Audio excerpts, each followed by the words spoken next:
Reece Hodge. A moment of drama in Test rugby.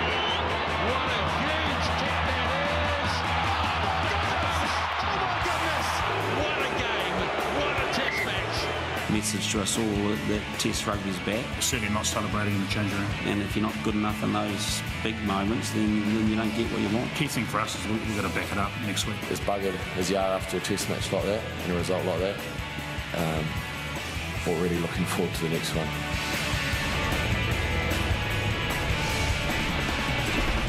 Kia ora koutou katoa, hello and welcome to the breakdown tonight. We are at Grammar Tech Rugby Club here in Auckland as we react to the Bledisloe Cup out of Wellington.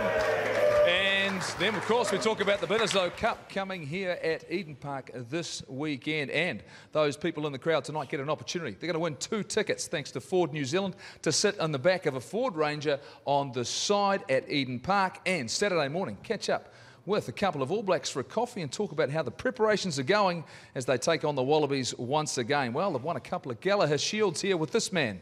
Ofa Tuangafasi joins us here. Obviously, Sir John Kerwin, Mills Mulioaina. Yeah, I'd give this big man a clap as well.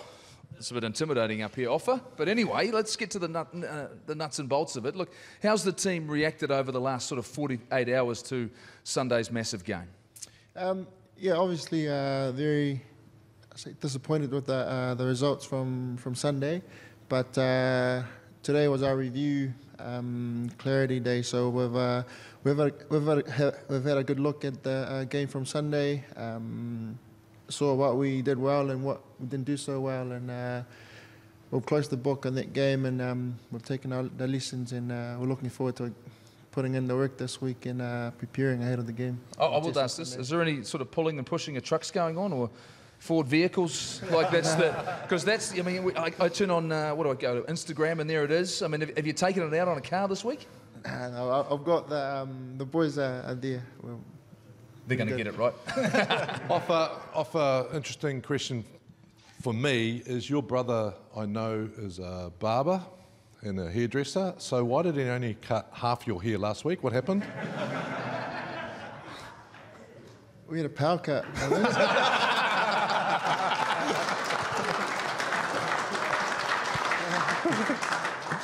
But I see he's obviously the power's back on and you've decided to take it all off. Yeah, obviously I had the same haircut throughout Super Rugby, made a 10, played a few games, made a 10 with it. Yeah, I wanted, my wife and my mum's been on me to shave it off. I wanted to get rid of it, but coming into the All Blacks, to the environment, obviously got a few young boys coming through. I wanted to show that, just because I'm in the environment, that I have to change, cut it. But yeah, I think one test was enough, and then yeah, got rid of it the next day. Mum wins. On a serious note, after you've worked incredibly hard to get a starting position, I mean, what do you think you need to do now to cement it and stay there? Yeah, JK, I think every young kid coming through into the environment is one of the goals is to wear the starting jersey, and for myself, what I've done in the past obviously works. I'm going to continue to do that as long as I have my glass half full, that I can continue to learn, and I think I'll be on the right track. How different is it? So you've often come off the bench and you've made a massive impact. How different is the mindset now for you? Having to go out there and start the game. Yeah, obviously there's two different games. Might be winning or might be losing when I come on. There's different stages, but from the beginning you just want to go out there and throw the first punch, I suppose. No. I don't wait. You just got to take it to them. First big hit or tackle. Let's stick with that. We don't want to be down to 14. But you think about the way the games are out in the contest, and there was much talked about the two teams mixing after the game, and like that was a new thing. Is that? Yes, we've got some challenges off the field right now, but the players, when you get and the final whistle is done, that respect is always there. That's not a new thing, right? No, I suppose when it came out to those are the things that the public don't see, but it's very normal. It's normal within the the rugby community, where two teams going into each other, going in and see each other after the game, shake hands, and have a beer together. The first Test match is traditionally a hard one offer to get up for. The intensity is very different. What was the difference for you on Saturday from Super Rugby? Was it intense? Did the weather have a big influence on it for you? How did it feel out there? Yeah, Test footy it's a different level. It's okay physically. You got to be mentally there on the day. As you saw, I think Australia had the right mindset coming into the game. I think there's a lot of factors that plays a part in that, in terms of their skip playing his 100th. Obviously, having won the cup for a long time, that could help a team get up for the game. Not saying that we didn't have the right mindset, but yeah, Test footy is on a different level from Super Rugby. Test footy, I mean, you're right, it's a lot different, but also it's afternoon football now for you guys. So I guess in some ways the preparation has to be a little bit different. You wouldn't sleep or stay up too long the night before. I mean, how's that adaptation been for you guys? Yeah, good thing is we've played a few Super Rugby games, the afternoon game. I really enjoy that. You just wake up and there's things to do, instead of sleeping in, take your time. Yeah, I really enjoy the afternoon footy. Offer, you go back to Eden Park. How much of the streak that's alive at Eden Park a motivator? The fact that you go there and it seems as though it's that spiritual home. Does the team talk about that and the fact that you are trying to defend what's been an incredible record there? We haven't really spoken about that, Goldie, but it's another Test rugby, the preparation has to be genuine as any other Test week. But like I said, we're looking forward to putting in the work this week. Talk about preparation then. This is your club. You're at home. You've come home. What has this club done for your rugby career? When did it start for you here? My first year out of school, 2011, I came here. I've got three brothers that are here currently at the club at the moment, and yeah, I love coming back to Grammar. My last game was, I think I played a game last year, and yeah, whenever I get a chance to come back, I enjoy it. And the memories of winning Gallagher Shields with the club? Yeah, I think we've won twice, or 3 times. Guessing, I like it. How do you switch off, Offer? How do you, now Test level this week, there's a lot of pressure on the team, but how do you get away from it and switch off? I see lately that you might have taken up golf. How's your golf? Yeah, like you said, JK, there's a lot of pressure, and it's full on once you're in camp, but there's plenty of time to relax, and yeah, players have their own way of switching off, but yeah, I found golf to work for me, obviously you'll be out on the course for 4 or 5 hours, your phone's switch off, you're like away from everything. Do you use a golf ball, or what sort of clubs do you use? Does anyone else feel sorry for the golf ball? Clubs or what? I'm learning, I'm still learning. I think So, what are you expecting? The fact that this is Tuesday, you talk about preparation, this is the second test up of the Bledisloe Cup, and for you, what are you expecting this time round, particularly from a Wallabies team, which were impressive on the weekend? Yeah, look, I love getting ready. I love playing the Wallabies, and I also enjoy beating them, but and I got to give them the respect that they deserve, because they turned up on Sunday to play, with intent, the right mindset.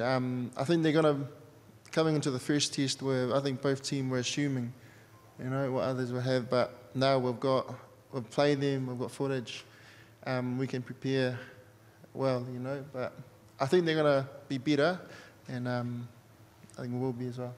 Thanks, Offer. Thank you so much for joining us here on The Breakdown, giving everyone some insight into rugby here, but also, of course, what's coming up this weekend. Good luck for the All Blacks against the Wallabies. And what a weekend it was at Sky Stadium in Wellington. Let's go back and have a look at all of the drama around at Sky Stadium. And how did you cope with it? Because at times the tension, the pacing, how were you with? Not good for the blood pressure, Really? was it? No, it certainly was. Look, in filthy Wellington conditions, it was just a beautiful Bledisloe. All the drama, 89 minutes, and after all of that, still no winner. So it really delivered. But I've got to say, Are the All Blacks the world champions in Monopoly? They basically have snaffled the art of getting the get-out-of-jail-free card. They've roared around the board, past go, haven't quite collected $200. They collected a draw, which to them will feel like a win, and it shouldn't, because Dave Rennie said that they weren't celebrating in the change rooms, that they were very unhappy, and it makes you think there's more to come. How much more? Well, that's missed opportunities, isn't it? The fact that both sides probably did enough to go on and win the game. Both had opportunities that didn't, but didn't realise those chances, JK. And we're sitting up there, we're looking at the challenges that are in front of both sides going forward, and the fact they are both going to get better. But Wellington, what did that tell us about, I suppose, how tight the race is for this year's Bledisloe? Yeah, I disagree with Bernie. The All Blacks will be really disappointed about a draw. They went out there to win it. They'll be disappointed, but if you take away the last 9 minutes, they didn't deserve the win. Yeah, look, when you look at the stats, when you look at the game, I think what happened was Australia came out and played fantastic. They brought some new attack. Really impressed with the way they attacked off 9, had different angles, had a lot of possession, but on the All Black side, they defended really well. They defended for long periods of time. Should they have won? Possibly not. Was the draw fair? Australia would probably feel unlucky, but be careful what you wish for, right? Because I think that it was a fantastic test match. We're sitting up in the stands. It's easy for us, but it was a great contest, Mills. It was a great contest. Did we get outplayed? In many facets of the games we did. Will we be happy with the draw? No. Will Australia be happy with the draw? No, but this is what we do at this level. That's what happens. So I think bring it on this week. I can't wait. It's fantastic. Yeah, and I think that one of the defining factors really, and probably didn't do it justice on TV, is probably the weather. I think tactics going into this weekend's game, particularly after both sides will have analysed each other. You heard Offa say it now. They've had an opportunity now to have a look at sort of what's sort of coming. I was very surprised at the way the Australians came out and attacked. The skill level as well from my point of view in terms of what I've seen, particularly around the weather, it's sensational. So they've lifted their game, and then perhaps it's what Offa was talking about, the fact that they came with a different mindset, whereas perhaps we probably kicked a little bit more than what we would have wanted to. The expansion of Super Rugby and the way that we played that sort of style. The weather didn't suit it. It was the performance of the young players for me, though, Bernie. The guys that came in, the likes of a Harry Wilson, that came into this contest, and they showed us something we hadn't seen from a Wallabies team, and the fact they played with no fear, and belief is such a big part of beating the All Blacks. And David Campese has said this week that they have lost their aura. But you've got to think, is there something in that when it comes to these debutants? You had these 3 stars that came on, no fear, and did the business. Not only the debutants, but defensively, they downtrowed the All Blacks. They really did. And Rennie thinks there is more to come. You look at it, JK, you look at the selection, someone like a Matt Tamua, who we talked about being whether or not he could be world-class at second 5'8". We know that the ability is there, but all of a sudden, Mills, we talked about the fact his defence, his decision-making, his accuracy, everything they'll be looking for. We spoke about it in pre-game, didn't we? He was always going to bring that kicking game, and he's been very good at his kicking game, this sort of stuff here, but even the long kicks in Super Rugby AU. But man, his defensive effort and also his decision-making, I thought he was really solid in that midfield. You've always thought he's a 12, right? He played a lot of his rugby at 10. Yeah, I always thought he was a 12, and I think that combination's important when you've got, I thought their selections were great. I thought the team stood up. I thought the young guys came on and performed very well. So they would have walked off the field saying, this is fantastic. I think not playing Super Rugby with us and them playing their own Super Rugby is fantastic for the young guys. They get out there, they play footy, they play against their equals. They compete for jersey. Exactly, and they win. So, you travel all around the world, you might have a bad season, the Waratahs were losing, but you get back into it, their competition was fantastic. So you come in with confidence, and a young man that comes into a game with confidence plays like that. So he didn't know what to expect, but those young guys played well. Now, JK, you like the selection. I'd be really interested to know what you think of the All Black selection, because there were some interesting calls, were there not? I mean, who's the form fullback? You'd have to argue perhaps it was Geordie Barrett. And to me, Geordie Barrett looked like he was a fullback playing wing. Are you trying to fire Foxy out before he gets on? See, I can do that. Because he's coming in after the break. I'm going to be like shooting the gap shortly, and I'm going to leave you with the boys. He's coming storming again. I mean, that was the big debate going in. And, of course, there are so many things, JK, J.K. Mills, the fact that we look back to last year and what's going to be different. Well, whether or not they're going to make changes going into this test on what happened on the weekend, or they give guys another opportunity. I think that's significant. But I think we felt we were ready as a rugby public, J.K. We thought the All Blacks would be ready to put out that strong performance. But you look back to last year, the same thing happened. We actually got clearly beaten in Perth last year, and the Wallabies came here prepared and, I believe, better coached. Yeah, well, I think the interesting thing for me is, and we've all been in first test matches, we don't start that well, right? But this week's the most important week for this All Black team, I believe. They've got to get out, put it right. I mean, they put it right after Perth last year. I think Australia will be better, but it's going to be a big week. Last 4 times that the All Blacks have lost to the Aussies, we've come back and beaten them by 25, so just hang on to that. We didn't lose. No one lost. It was a draw. It felt like one. Well, it was a draw. I know the difference between a loss and a draw. Well, I can tell you what, though, we shouldn't forget someone here tonight is going to win a couple of tickets to the game thanks to Ford New Zealand on the back of a Ford Ranger at the stadium Saturday morning. Have coffee with a couple of the All Blacks and see how the preparations are going. Well, here at Sky, we're trying to give you the best coverage we possibly can. We had a new toy in Wellington and the RoboCam. Well, it gave you a unique perspective. RoboCam is Sky Sports' latest camera system. The Rover system is a four-wheel buggy system that can run up to 40 k's an hour. Talking to Bowden Barrett, and he reckons they can do 36 k's, and this runs at 40, so they wanted to race it yesterday. But the camera system that's on top of the Rover is a shot-over system out of Queensland.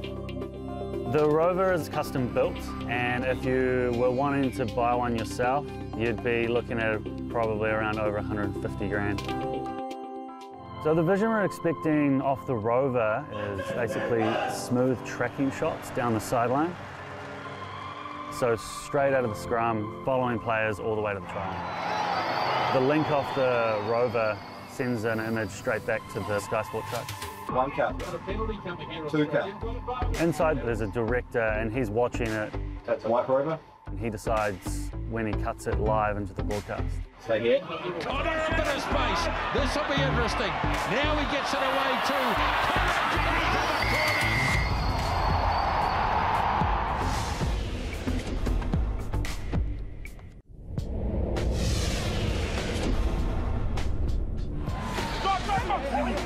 Taylor gets it round Pines Bridge, puts him in a big gap, slings it off to Aaron Smith. Smith and White, the 2 halfbacks. Smith reaching and Aaron Smith, that is sensational. Inside to hot legs, Houlihan, George Bridge, over to Smith, Smith for the corner. Smith, he fends off his opposition and he's going to score. Oh, what a try! Aaron Smith! Oh, Guapino! Reece Hodge, a moment of drama in Test rugby. What a huge kick that is! Oh my goodness! Can you enjoy your Sunday roast? This will determine it. Come on! Hodgie! It's got the legs! It's on the post! Awakini whanga. Ahuro kapote motu whanui. Oh, Itaka! Taking out the portal!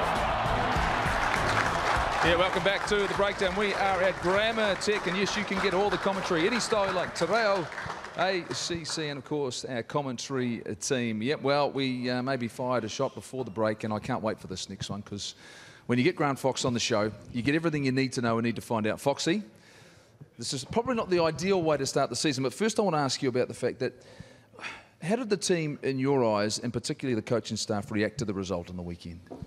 We were very flat afterwards, disappointed. It wasn't what we were looking for, but the Australians weren't looking for that either. So both sides came determined to get first blood, and neither of us got that. So we go around again at Eden Park on Sunday.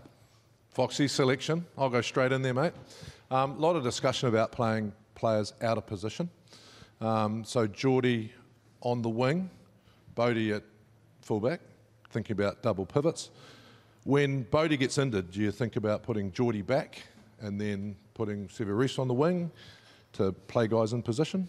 Yeah, we thought of that, but we wanted the course of least disruption. And, it was towards the end of the week. Damien had trained well during the week.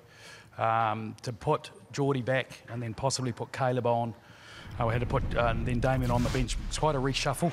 Maybe move George wings one side or the other.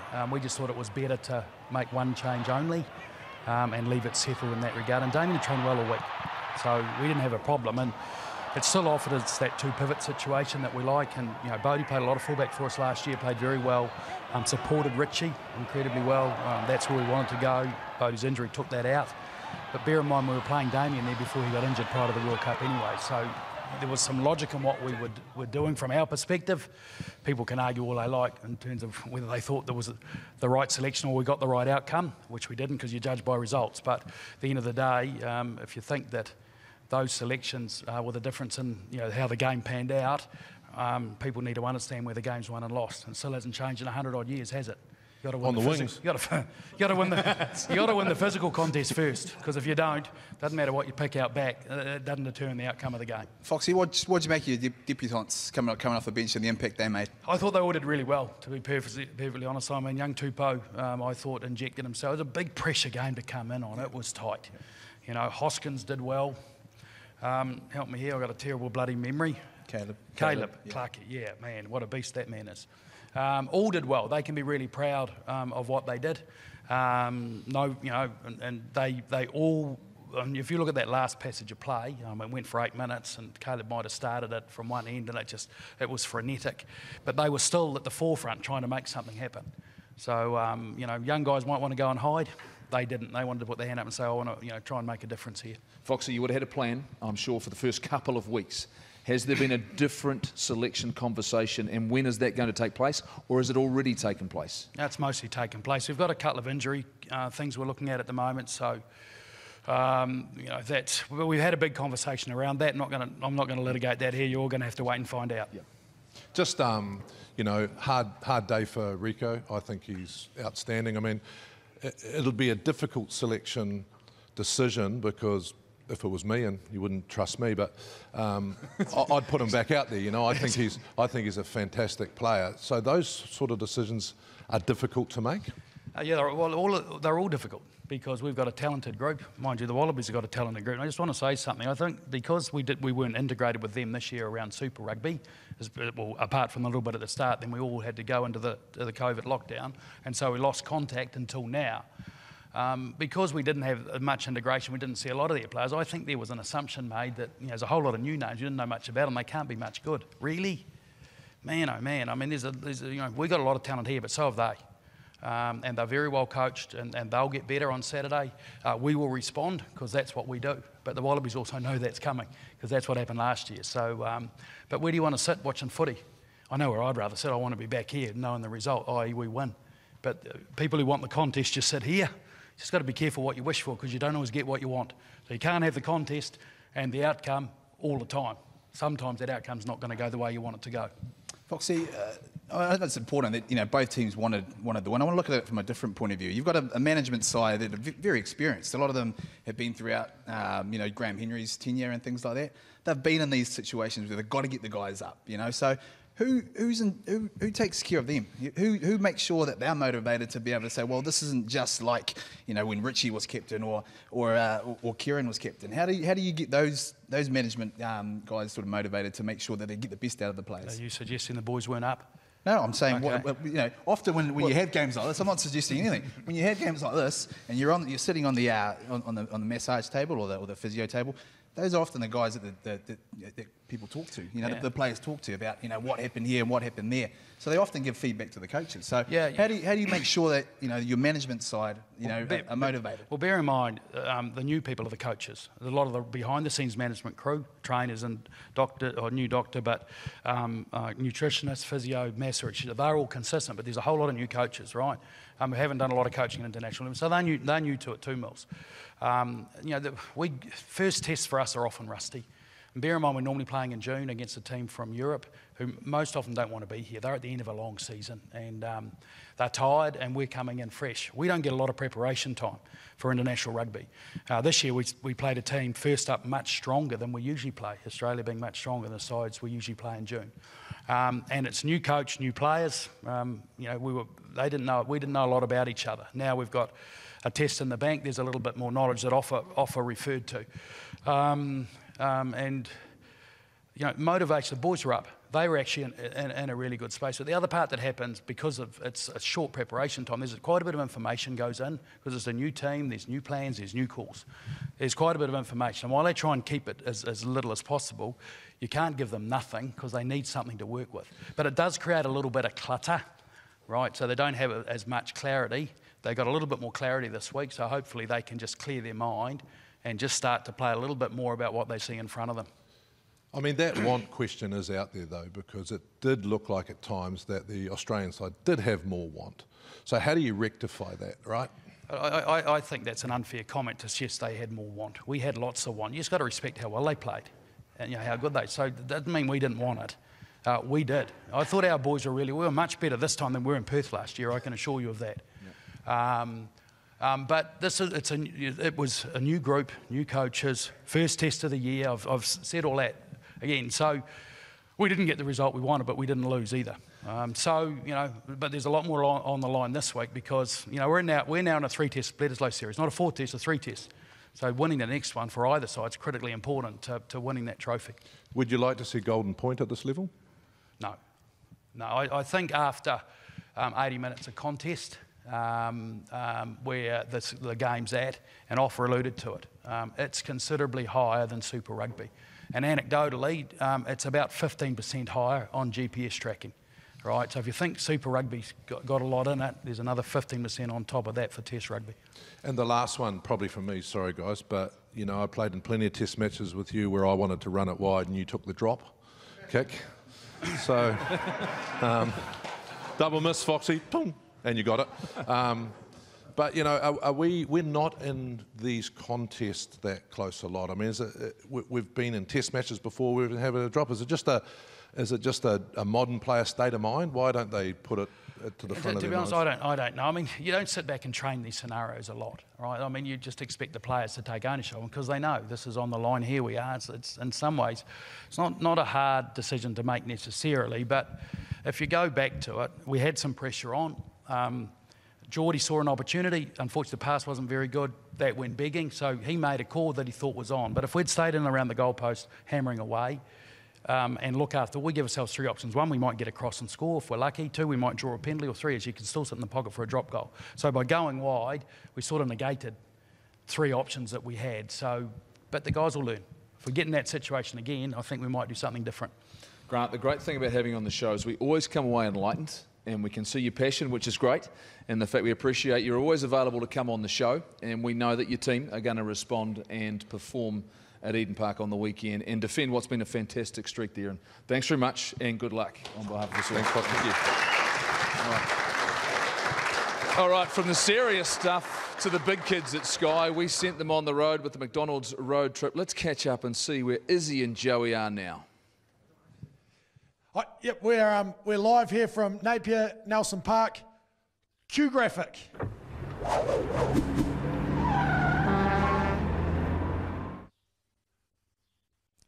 Crossing to you live from Nelson Park in Napier.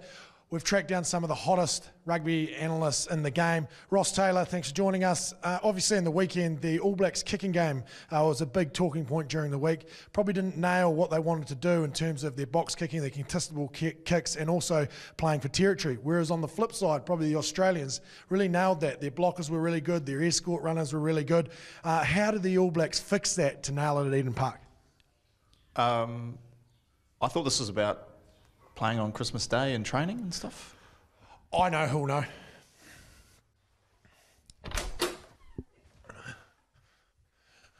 How do we fix it, Murph? Well, it's good timing, fellas. I was actually just finishing up a report here for Fozzie on what should be done. It's pretty simple in my book. They probably already know this, but it needs to be said. 3 things. They need to kick from the wide rucks, from the edges, right? And with good blockers. The blockers need to be doing a better job. That's pretty simple. Also, we need the wingers to have like their head on a swivel, right? They've got to be man, ball, right? And I reckon I've got a name for that. I think it should be called from now on the swizzle. The swizzle. Yeah, all right. And thirdly, when they do kick, you've got to put pressure on the kicker, put pressure on his inside knee, right? Really focus on that and escort the chasers, right? Pretty simple. And then, mate, turn and burn. Turn and burn. It's done. I'm just about to send it. Send. There you go. Great stuff, Murph. Yeah. Now we've got to work out how to stop Nick White. Dougie Bracewell, he'll know.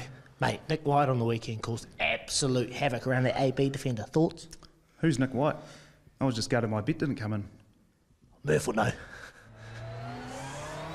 Murph, Nick White. All right, yep. Hit him off the ball. Elbow to the head. Yeah, nice. Ben, last 5 minutes of the game, how do the boys nail that drop kick? Don't ask me, mate. I play cricket.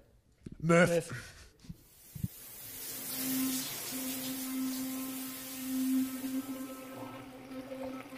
What do you reckon, Murph? Enough's enough. Get the out of my house. You mind if I borrow that toothbrush? Oh, well, we've got all the answers from all the experts down here, Dagger. I think we've answered all the questions that needed to be answered for Bledisloe 2. I agree. Back to you guys at the breakdown. Scott Johnson, who's the Director of Rugby for Australian Rugby, joins us on the paddle now. You've just heard Foxy, he's going hammer and toe, but we went that direction. Those two on there, I'm not sure, They're getting Jacob. worse. They're not, yeah. They're longer on the road. I don't want to see them at the end of the week. What are they going to come back weighing is what I'm concerned about. Oh, no good. Not looking too good. I'm glad they just kept their clothes on in the shower. I want to talk, Scott, first and foremost, the colourway for Australia, the green. He's got a theory about the khaki, that you're ready to go for war. Was it your idea or what? Wasn't my idea. I have a reputation of wearing the camouflage over in a few years with New Zealand. It's come in handy today watching New Zealand train, and I am surprised by their selection. So really? It's come in handy. So, no, I must confess, it's the first time I've come to New Zealand and spoken about rugby where I feel like Switzerland. I'm watching you argue all internally. It's actually quite good. I actually feel nice and calm. We should have a bit more of that. I'm usually the one stirring the pot, so I've enjoyed that. So the way you're smiling then is the fact you're pretty happy with what happened on Sunday then? No, not at all. No, I mean, we have a saying back home, it's like kissing your mother-in-law, you know. It's a draw is like that, you know. It's a kiss, but it doesn't feel right, does it? You're the Director of Rugby for Australia Rugby, right? Yes. I can imagine the conversation in your boardroom. I mean, this is outstanding. Oh, yeah, look, no, we're disappointed. We're just like the Blacks. We're disappointed that we didn't get the result. A game that could have gone either way, but you want it like that. That's what international rugby is about, and you want people to feel the pain. It was that close for both. It was exciting for the spectators, and it was a memorable test match and great to be part of, but still very disappointed.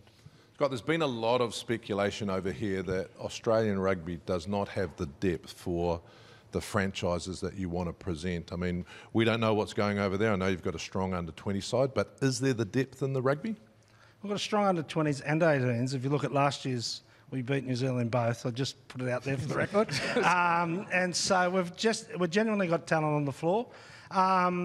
And we just need to provide some opportunity. We need a greater footprint in our country. We need to do that. We think we can get that, but we want the best competition. We want our boys playing in the best competition, and we have to have overseas additions to do that, to start it off and provide the opportunity for young aspirant players. It's a competitive landscape back in Australia for sport.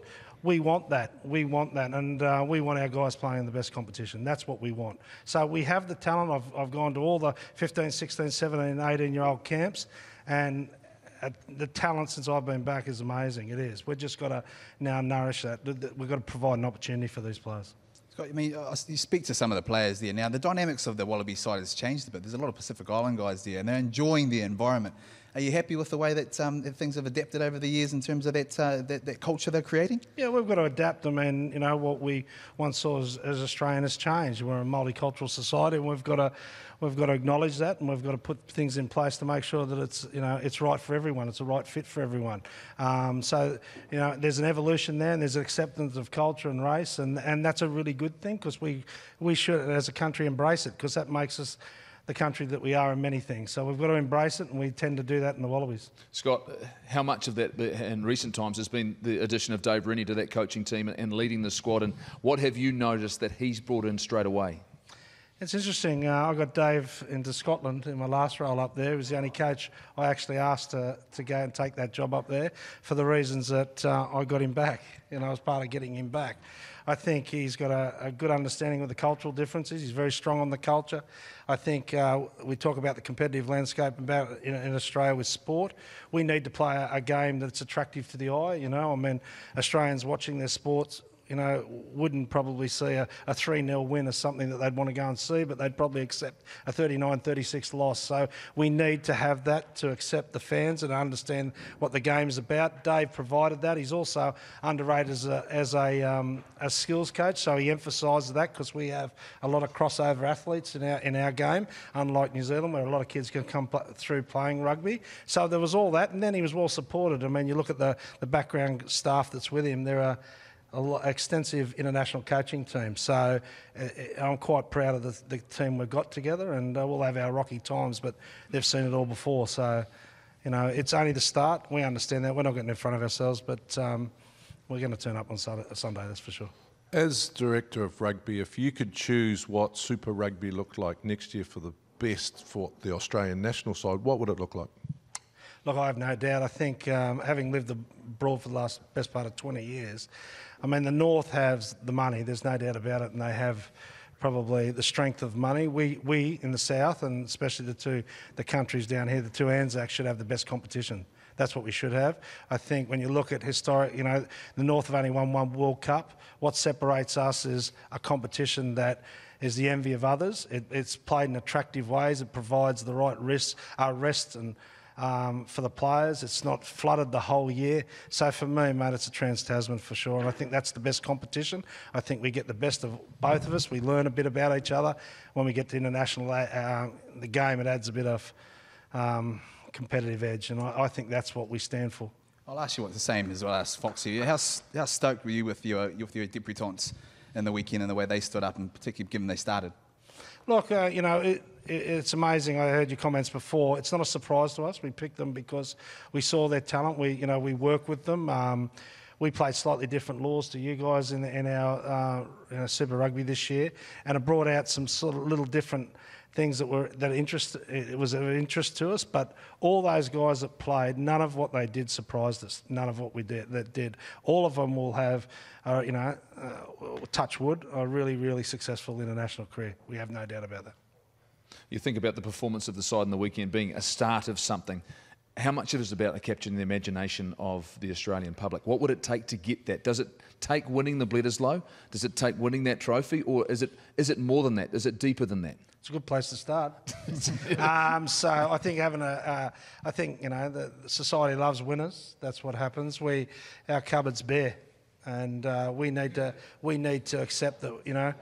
We need to understand that we've got to win some things to create, an attractive sport. And the Bledisloe is a really good place to start. Trust me. And, it's something that I haven't seen on our shores for a while. I'll be really keen. I was going to ask that. Can you remember it anyway? Yeah, no, I was going to ask. So I believe there's two people in the team that have done the most isolation, and that's you and Dave Rennie. You've done 4, I believe. I've done 4. I've broken records travelling from abroad a bit, and so I've done a bit. And I'm surprised No, probably not that I'm still married, but anyway, she's put up with that. She probably thinks it's a good thing. So, but look, it's a funny thing. If you look at our players, we've probably got 8 players that won't see home for 6 months in this period. The Melbourne boys have just had to pack up and go, and they've done that without complaint and got on with it. So, it needs must. We've got to get on with it in this society we live in. Scott, you've had changes at board level. How significant has that been, the fact that given you're going through all of these challenges, you're looking for and chasing a new broadcast deal, how critical is that responsibility for the people above, and what role do you play in that? Well, I'm not on the board. Firstly, at least the sporting world back home know we're a sport, and that's a good thing. They know that we're out there, and that's what we're a game at home that we should celebrate. We don't celebrate it enough. Most of our big sports are very domestic focus. We're an international game. We should yell that from the rooftops. We've got a chairman that wants to be involved in that. I think that's a really good thing because we need to be on the back pages for the right things. And if we're keen and confident and get out there, there's nothing to be ashamed of. And once we're back on the front foot with that, watch out. Well said. Oh, that's well said. You get the sense that the Wallabies, they're back on the map after a disappointment of last year's Rugby World Cup. Like us, we're all fighting to fight our way back up. Thank you so much for coming on the show. Thanks, guys. Spoken beautifully, and we look forward to seeing you on Sunday. Of course, we've got a couple of tickets to give away thanks to Ford New Zealand after the break. Plenty more to talk about as we look forward to the second Bledisloe Cup in 2020. Stay with us.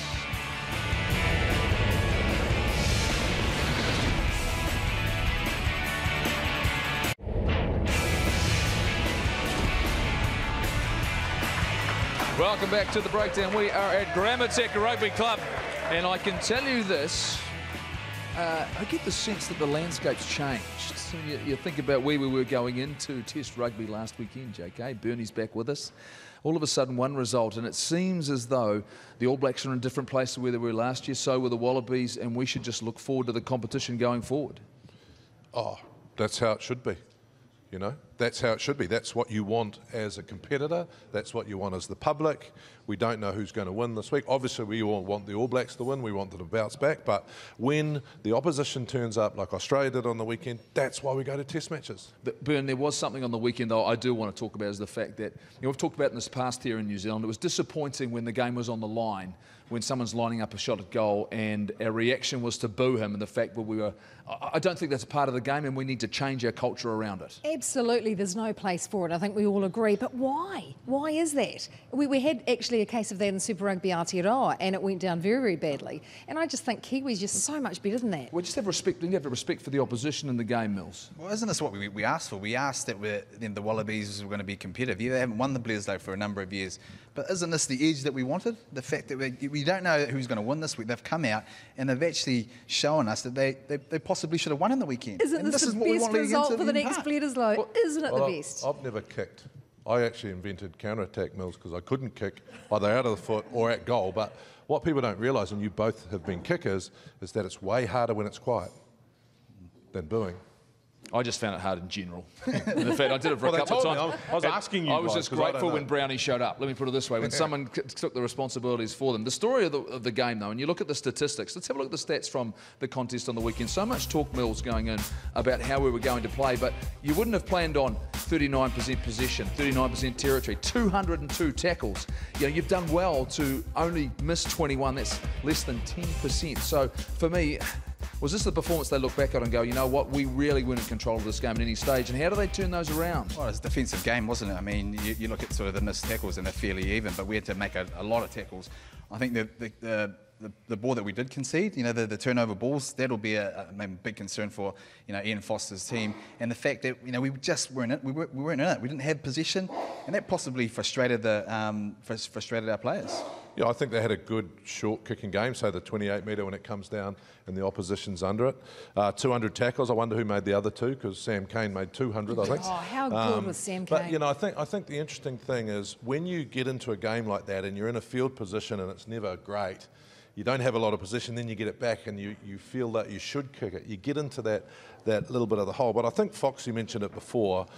We need a bit more steel up front. We need to win the contact a wee bit more, get over the advantage, like give front foot ball to the backs coming forward. That's not easy on a wet day, as Mel said, but there's a few stats we need to turn around for sure. Interesting the fact that Dave Rooney's talked about the collision.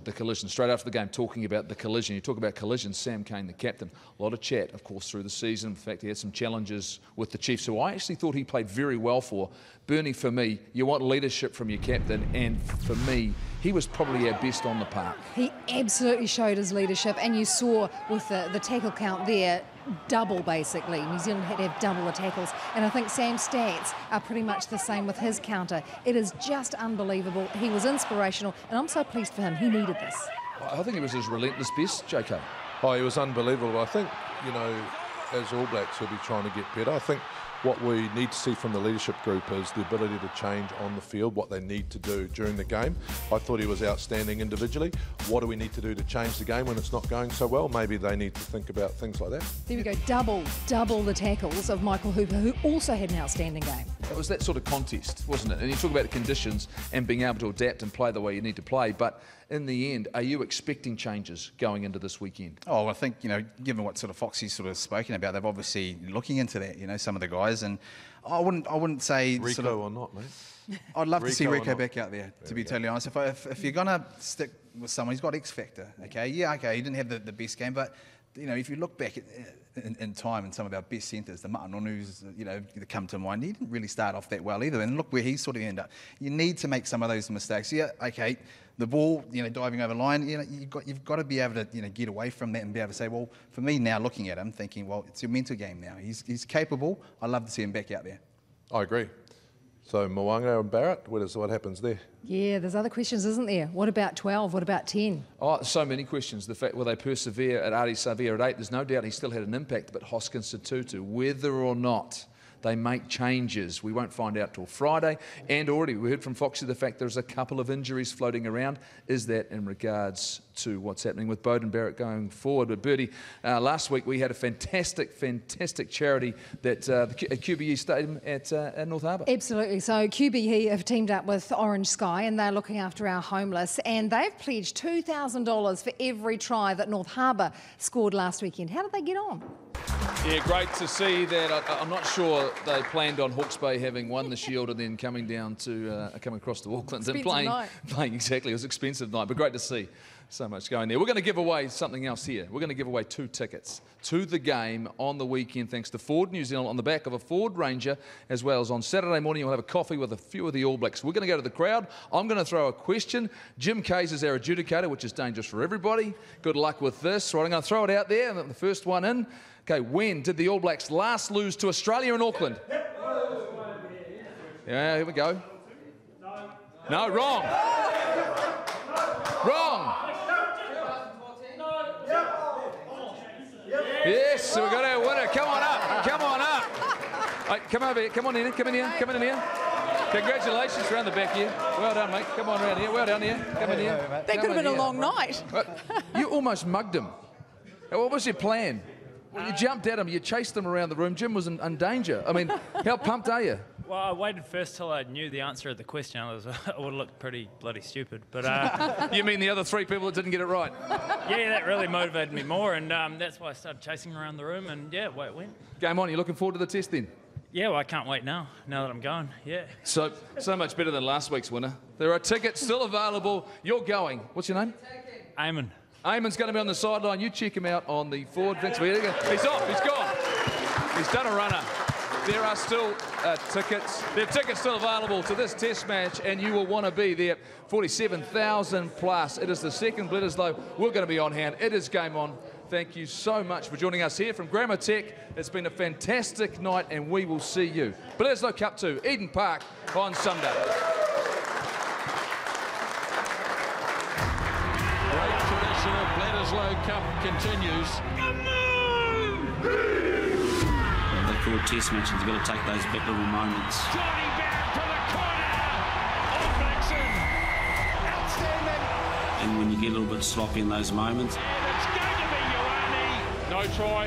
No try. it can come back and bite you. Koropetti from the corner. That is a great try.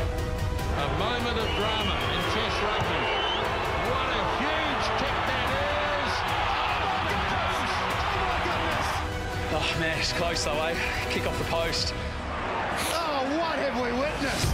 Message to us all that Test rugby's back. We're certainly not celebrating in the change room. Key thing for us is we've got to back it up. Can't wait for Eden Park now. We'll go next week, Eden Park, we're up for the challenge.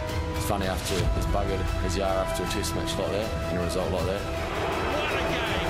What a test match. Already looking forward to the next one.